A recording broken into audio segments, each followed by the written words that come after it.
Hey nerds, Farmer Jesse here. Welcome to Growers Daily, your daily dose of ecological farming insight. It is Tuesday, January 28th, 2025, and today we're talking about the conference within a conference.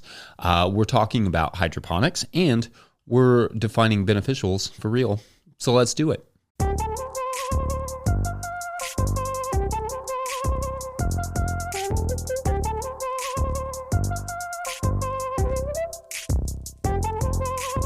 All right, so I feel like I will be recovering from the last 5 or 6 days for the next 5 or 6 days because of just the sheer amount of socializing I've done. And not just for the conference, but I also spent the last 2 evenings helping with signups for our local soccer league, which again, this is pretty much your final reminder, farmers, to sign your kids up for spring sports in most areas if you plan to do so, because the league's got to order jerseys and such. So don't say I didn't warn you. I don't know why you would, but you can't put that on me. So I've done a lot of chatting over these last few days. I talked a bit yesterday about how much I enjoy seeing a certain group of farmers who I have known for like a decade or a decade and a half in many cases. But I also just love the nature of the hallway conversations that occur. This is sort of an offshoot of yesterday's first segment and also one from last week. But one of the conversations we kept having at this particular conference was about conversations themselves.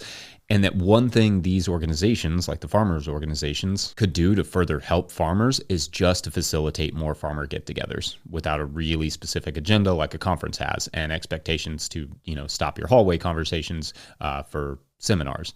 To be clear, that seminar part is still awesome. 100%. I love the conferences and there should be one of those every year, but we also want an excuse to come together and just like hang out and information share conversationally, casually throughout the year, but don't always have the time or capacity to organize such things. Something kid-friendly, something social, a new place every month or quarter, just to have conversations. For instance, my friend Paul from Good Times Farm, he and I discussed some specific tools and techniques we like, but we also talked about like just general health and vacations and parenting and business and a million other things. In other words, we discussed not just farming, but everything else that surrounds the farm. It was information sharing on many aspects of life, casually navigated by the nature of the conversation. I had a chat with my buddy Bryce from Lazy 8 Stock Farm here in Kentucky, but literally talked nothing about farming. We talked the entire time about youth soccer, and it was great because it's something we both are passionate about and have to fit into our farm lifestyles.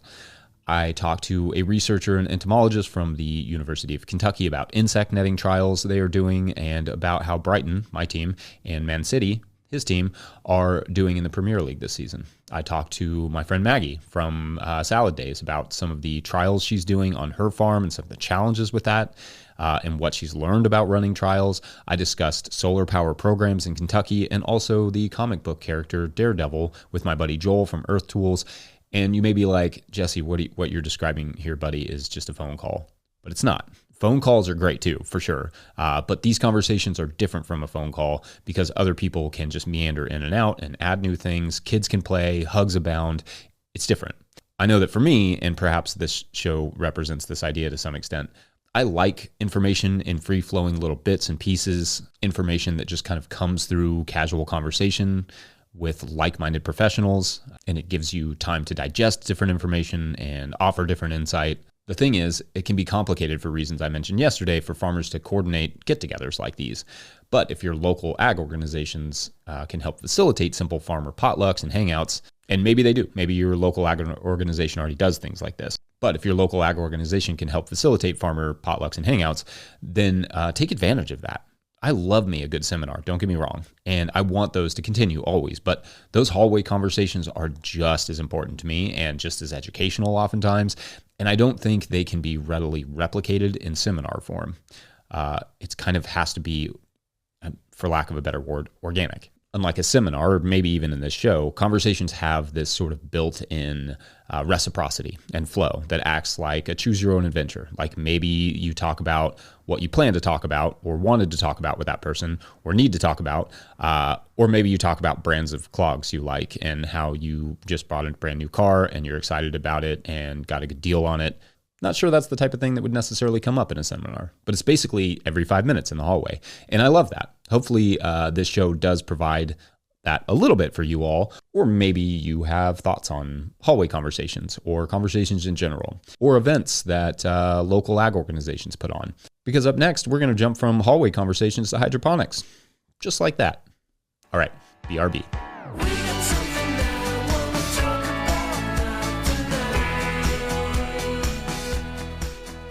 Today's episode of Growers Daily is brought to you by Harnwah Greenhouses. Harnwah Greenhouses has pioneered controlled environment agriculture since 1965, partnering with market gardeners and farmers across North America to deliver turnkey greenhouse solutions.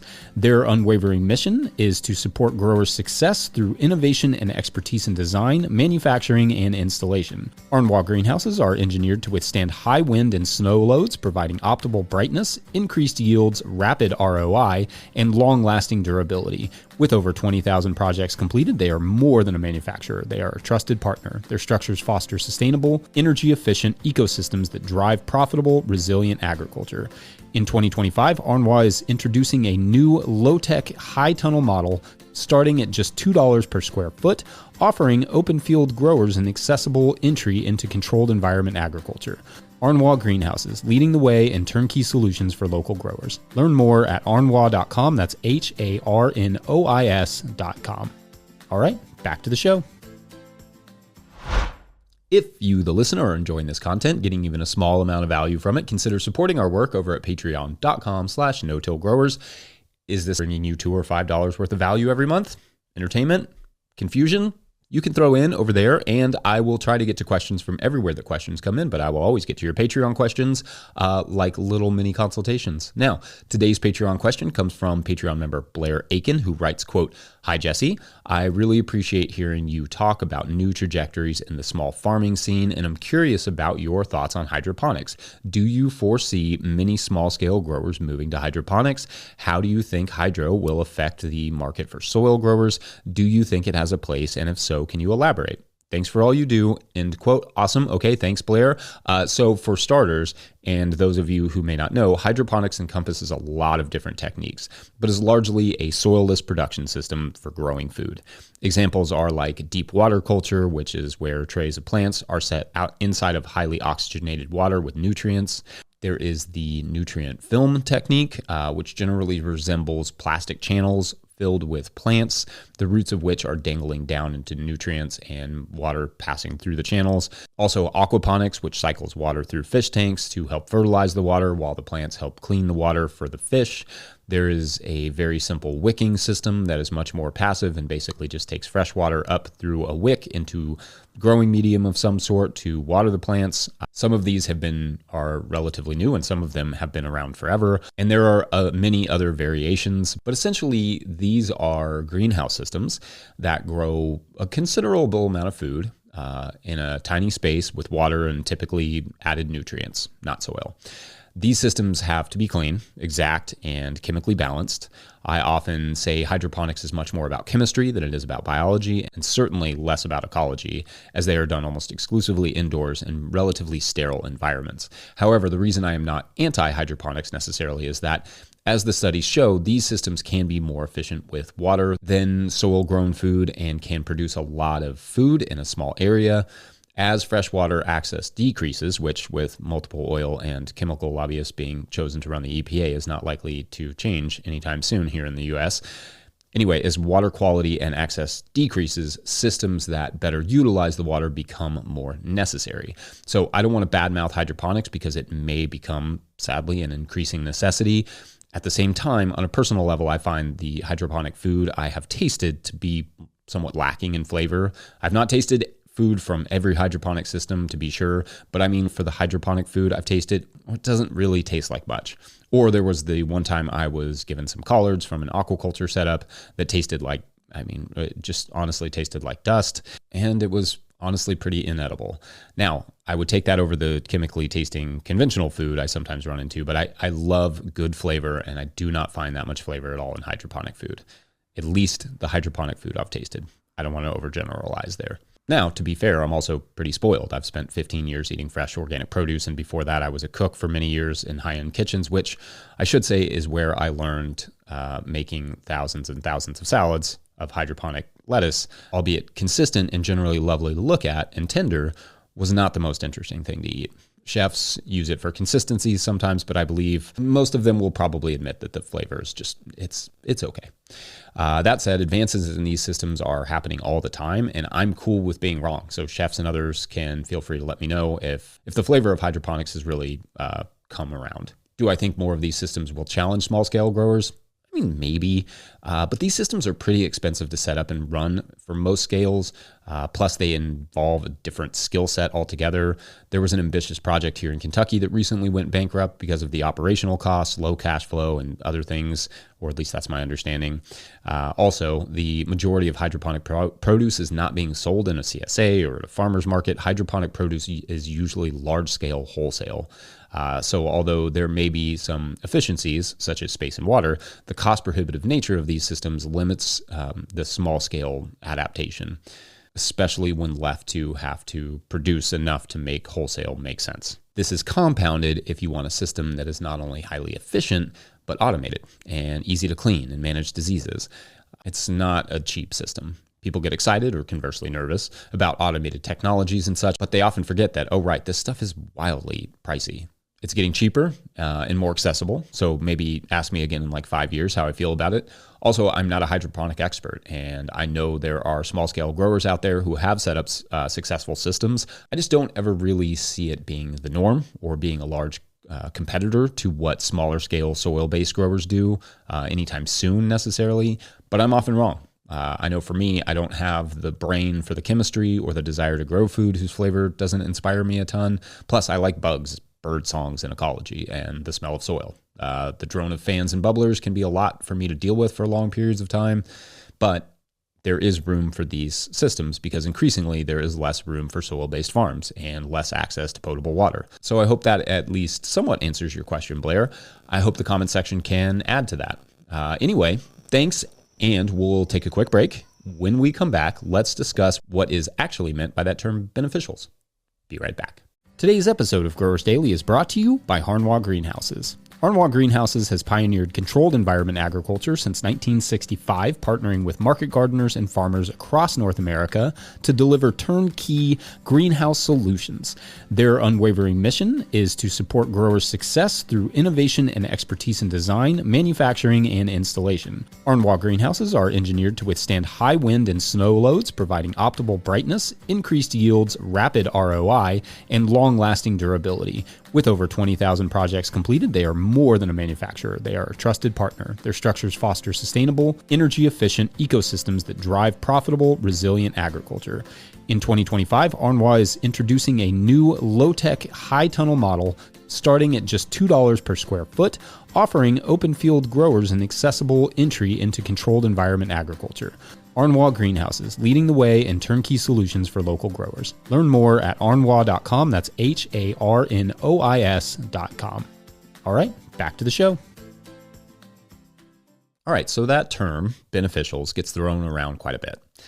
Bring in beneficials, you attract beneficials, you plant flowers for beneficials, but what are we actually talking about here when we talk about encouraging beneficial insects or planting for beneficials? And hopefully this will redeem me a little bit for all the times I say the show is to add a little ecological insight and then I talk about soccer. So there are two main types of beneficials, predators and pollinators. Although you could add a third category of soil healthers that burrow and berry poop and like dung beetles. You would, of course, have to invent the word soil healthers, but I think we could manage that. Anyway, we'll stick to the two main beneficials and start with predators. For starters, there are no insects, good or bad, that have zero predators, or at least that we're aware of. But I think we'd be aware of them pretty fast if there was an insect that could just do its thing unimpeded. Sometimes cicadas get thrown in there as predatorless, but that's not accurate. Things eat cicadas, things eat lanternflies, whatever else the internet is telling you that things don't eat, things eat. This is therefore true of every garden pest. They all have predators, both big and small. We discussed slugs yesterday, but there are various beetles, who would be pumped to find some slug eggs. So one goal of planting beneficial attracting plants is to attract insects that feed on things like aphids, such as lacewings, or to attract insects like the braconid wasp that will parasitize tomato hornworms. And yes, there are specific plants that are ideal for attracting specific insects for specific pests, but being too exact may miss the goal. The primary thing is having a diversity of pollinaceous plants, which I'm pretty sure is also not a word, but you get it. English is fun like that. Gardens need plants that are high in pollen and bloom at different times throughout the year to ensure a continuous supply of food for the insects. Then that same rule applies for pollinators, the second category, I guess. They need pollen sources before and after you need pollinators. Making habitats for these insects is good, but food sources are essential, and the pollinators are likely to make the housing situation work for them if the food situation is plentiful. For emphasis, it's not super helpful to put up things like bug hotels and no bug food. And there are several sources online to discover regionally sensible flowers for you to plant that can give you a full season of blooms starting in the early spring and lasting until the late fall. And I mean not one flower, like multiple flowers that just give you a huge bloom window. Some flowers are more efficient at attracting and feeding these beneficials than others. Some are perennials and some are annuals.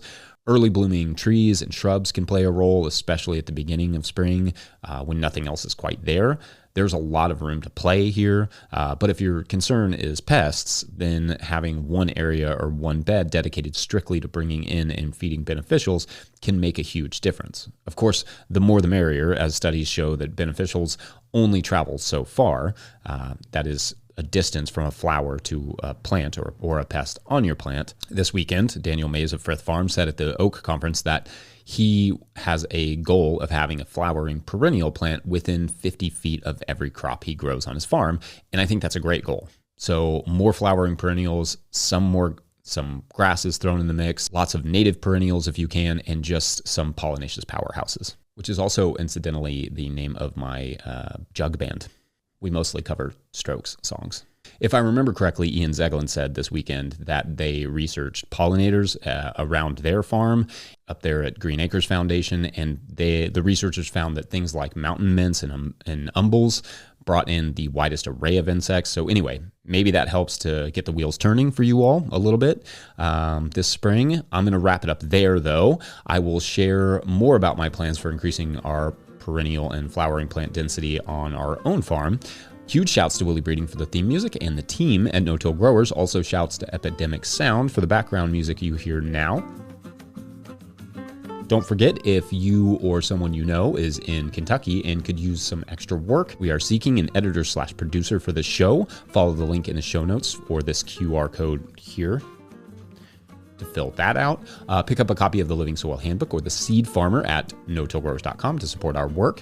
Big thank you to everyone over at patreon.com/notillgrowers, where at a certain level, or if you just bump up from one level to another, or you sign up in the month of January, you get a shout out on the show. So big shout outs today to Lucky Fraley. Lucky's an awesome name. Chard, like charring Swiss chard. Awesome.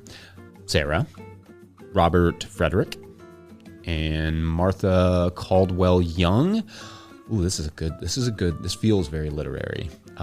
So, I mean, I would say that this is the classic story of a group of literary agents who are at a literary agent conference, a book show, and they're having conversations about the future of literature with AI involved. But plot twist, it turns out that this conference in particular was put on by an AI chatbot because it had become fond of human literature and wanted to see it continue, see how it could be helpful. So, yeah, some complicated emotions at this conference, but some good conversations. All right, thanks for listening and/or watching. We will see you tomorrow. Bye.